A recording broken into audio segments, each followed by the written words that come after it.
Welcome to the Haney podcast on nofilter.net. I am glad to be back with you. The long awaited return of the Haney podcast.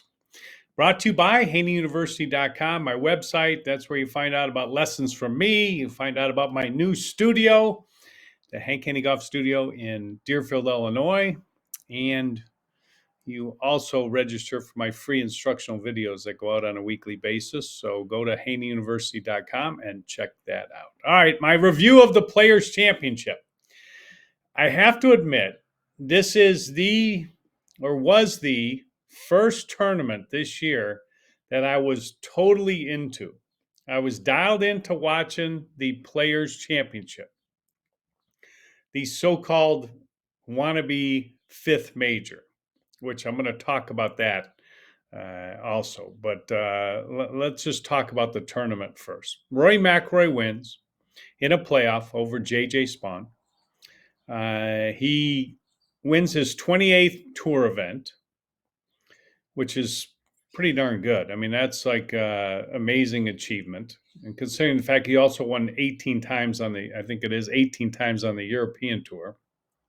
A lot of wins, multiple major champion. The amount of players who have won the Players Championship multiple times and won also multiple majors is a list of 3, which is Jack Nicklaus, Tiger Woods, and Rory McIlroy. So that's quite an honor right there. And Rory was impressive, to say the least, at the Players Championship, and especially in the playoff. Really boiled down. The playoff really boiled down to just one shot. Two. JJ Spaun's tee shot into the water on 17, and Rory's tee shot on the 16th hole pretty much set the tone. A hole that was playing downwind. You got to turn it over around the corner. That's Rory's bread and butter. Turn a little driver right to left, and he bombs it out there like 336 yards, and he's got like a 6 or 7 iron or something into the green. Nothing. Maybe 8 iron, maybe 9 iron. I don't know what it was. It was nothing. Day before, he drives it in the right rough, and he's got 6 iron from 200 or something. So he probably had like a wedge. I don't know what he hit into 16, but he puts it in the middle of the green and makes a birdie. Although the birdie wasn't that easy because he ran it 5 feet by. Which when I'm watching, I'm always thinking to myself, what would Tiger do? And when I'm thinking about that putt right there, I'm thinking JJ Spaun's on the green in 3. He's got a lengthy birdie putt. And Tiger would just cozy that thing up to the hole. It might go in, it might not go in, but it's not going by. Not any amount that he's going to have to sweat over it. And Rory runs that thing 5 feet by. Did not have control of his speed, but he makes a great comebacker, which in the end will give him even more confidence to make those short putts. He made another one on the 18th hole, although that one didn't matter. But he did make a good one on 18 to get into the playoff. Snuck it in the right edge. And he holed a few good short putts. Missed one on 17 with a 3-putt in the playoff. But still, I think a confidence booster with the putting when you make those short putts under pressure. But that was a big shot. The tee shot, an incredible advantage. When you look at the way the playoffs shaped up, Rory had a huge advantage because on 16, if he can hit that drive in the fairway, and he can do it because he can draw that driver, which is hard to do nowadays to draw a driver, but he can do it. Put it around the corner. He's got nothing in. JJ Spaun's back there, some 30, 40 yards behind him. Big disadvantage. And then when you get to the 18th hole, it really didn't end up mattering. But let's just say it would have. Rory had a big advantage there too because it's a hole into the wind. Day before he hits iron off the tee. Now he's kind of got to hit driver because it's into the wind. He didn't have to because he had a big lead, but he ended up hitting driver. But let's say they were tied on 18. He would have had to, if he'd have had to hit driver there, and he would have. It's a easier drive for him than it is JJ Spaun, who's more likely to miss a little right. Missed it right on 16 in the tournament.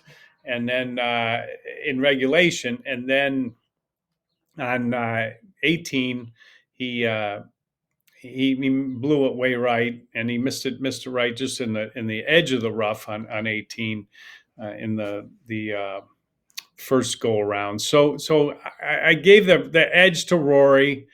Is a big edge with the driver.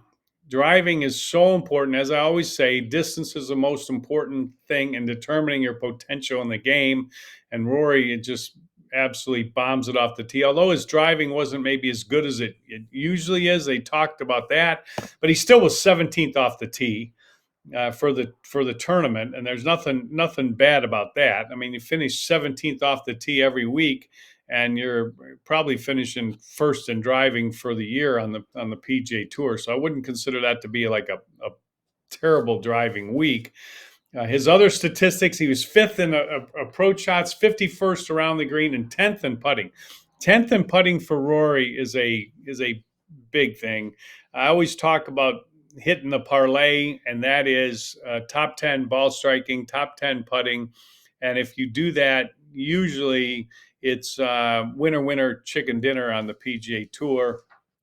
And for Rory, that was definitely the case. JJ Spaun was not as good ball striking wise as maybe Rory, and just in terms of the distance disadvantage that I think he had. The rest of it was good. He was a little bit better off the tee. He was not quite as good with his approach shots, but almost. He was better around the greens. But the distance and the putting, and there you go. JJ Spaun 36th in putting at the PGA at the Players Championship, and as a result, you have a winner in Rory McIlroy. And it came down to what it always comes down to when you look at PGA Tour events and you look at major championships. And this wasn't a major championship, it was a big tournament. It's always the same thing: penalty shots, 2 chips, and 3 putts. Those are the 3 keys to golf. You have to eliminate penalty shots, 2 chips, and 3 putts. When you look at the Masters tournament coming up, the first official big major championship of the year in just a few weeks, and what will it boil down to? Penalty shots, 2 chips, and 3 putts. And that is the case all the time. All the time. Now, the penalty shots and the shot that JJ Spaun hit on the 17th hole, that ended up being the difference maker. No chance to come back. Oh my goodness gracious. I'm watching this, and first off, they had to have the playoff in the morning on Monday because of the rain delay on Sunday. Nothing they could do about that. They started with early tee times. They managed it great, but they had to go to the Monday playoff. Okay, no problem. It's on the Golf Channel. Nobody's watching. The ratings, there's next to nobody watching. But they can't help themselves but to tell you how it's all, it's still got a chance. Rory this, Rory that. I mean, oh my goodness, they said he's got an advantage. That's why after JJ Spaun hits the ball the water on 17, he's got an advantage. That's no advantage. It's like ball game over. Rory's 1 shot up. All he's got to do is green it on 17. He greens it, and it's pretty much ball game over right then. But when he greens it and JJ hits it in the water, it's over. It's done. And they're like, he's got an advantage. What do you mean he's got an advantage? It's over. It's finished. It's done. That's like you got a 3 touchdown lead with 8 minutes to go in the game. I mean, all you got to do is run the ball a few times, and the clock's going to run out. I mean, it's done. It's finished. I guess they're trying to hold on to their audience. I don't know. I mean, it like nobody wants to be wrong. So if the miracle of all miracles, the biggest miracle in the history of the world ever happened, and Rory duck hooked it twice into the pond on 18, and JJ birdies, and they ends up, winning the tournament or something, then they don't want to have been the guy that said it was over. But when it's over, it's over. And when you hit it in the water on 17, penalty shot, it's 2-shot penalty because you got to hit again from the tee. I mean, you get to walk up to the drop area. But that, in my mind, is a 2-shot penalty. It's a stroke and distance penalty pretty much. I mean, if you get to drop up by the green, it's 1-shot penalty. But this was a hit again from back there. And it's over. It's finished. Done. The 18th drive doesn't matter. All you got to do is not hit it wet. And Rory bombed it out there to the right in the trees, knowing that no matter where you hit it, you can hit as far. And they said, don't hit a driver. Well, I look back and I think, okay, what would Tiger have done? He would have hit an iron off that tee for sure. He would have just hit an iron and then punched something up there or hit it on the front of the green and then, 2-putted and it would have been it. But he wouldn't have hit driver. But if you do hit driver and you just bomb it to the right, if you hit it miles to the right, there's no out of bounds, there's no penalty shots over there, there's tents, and you're going to get a free drop from the tents. So Rory knows that no matter how far right he hits it, he can get it back to the fairway. He can punch it through the pine straw, punch it out into the fairway. So I guess, and he's confident with his driver. So I guess that's why he hit driver. Tiger would hit iron there, but Rory hit, especially protecting a lead like that, and he's got a 3-shot lead, and he's not gonna he's not hitting a driver there, but Rory hits his driver, and knowing he can get it back into play. But JJ hits it out there. Oh my God, they're trying to tell me he's still got a chance, and he drives it to the right, and it was over already. But watching this tournament on TV and hearing these announcers and hear them trying to tell me that this thing is still, I'm like, oh my God. I kept watching, I guess. I don't know. I just wanted to see it finish out. But a lot of people on the X, on the Twitter, said they just, as soon as he hit it in the water, that was it. They turned it off. Now, it wasn't the best playoff for sure. It was maybe the worst. But it was still, it's fun to watch a great champion. Rory's a great champion. And I'll tell you what, he's a better player. Rory McIlroy is a better player today than he has ever been. He's always been a tremendous player. I mean, he is a great champion. There's no denying that. He's a better putter now, for sure. Now, although his speed was horrible in that playoff, and that speed on 16 in the tournament when he ran it by, and then he did the same thing again on the playoff hole, and then his speed on 18. Just not good. Speed on 17 running it by. Just his speed on the greens was not good. But he's a better putter. He's making those short putts. And his ball striking has gone from great to even another level of great when he can play those little shots, those 3/4 shots, which I thought, when I had mentioned my criticism of what happened at the U.S. Open, I said, that's the shot, that flighted iron shot that he played into the 17th hole at TPC in the playoff, flighted it down, beautiful shot, played the same shot on 18. That's the shot he needed to play at the U.S. Open at Pinehurst on the 15th hole, the par 3, when he sent it straight up in the air. But he shows he has that shot.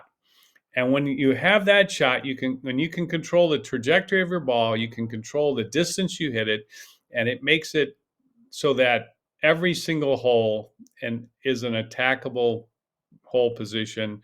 And he can also play on any kind of conditions, any kind of tournament, any kind of course. When you can hit it straight up in the air and then you can knock it down, you've got the golf world by the tail, and he definitely does. So that was impressive. That was the most impressive thing in the tournament to me was the shots that Rory hit that I saw on 17.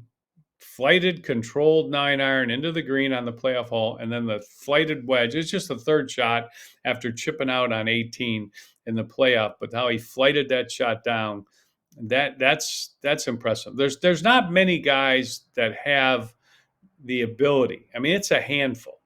Not many guys that have the ability to send the ball straight up in the air like he can do, and nobody can hit it higher than he does, and also to be able to flight it down.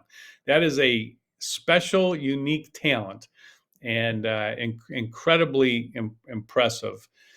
And it makes him, this win. It's the second win of the year. He won at AT&T Pebble Beach. That's two pretty good wins. You win at Pebble Beach, and then you win at the Players Championship. And obviously, we all know that the fields on the PGA Tour are not the strongest of all time now, but it's takes nothing away from that win at the Players. I mean, that's a great win, and to have won there twice and put your name up there with Nicklaus and Tiger.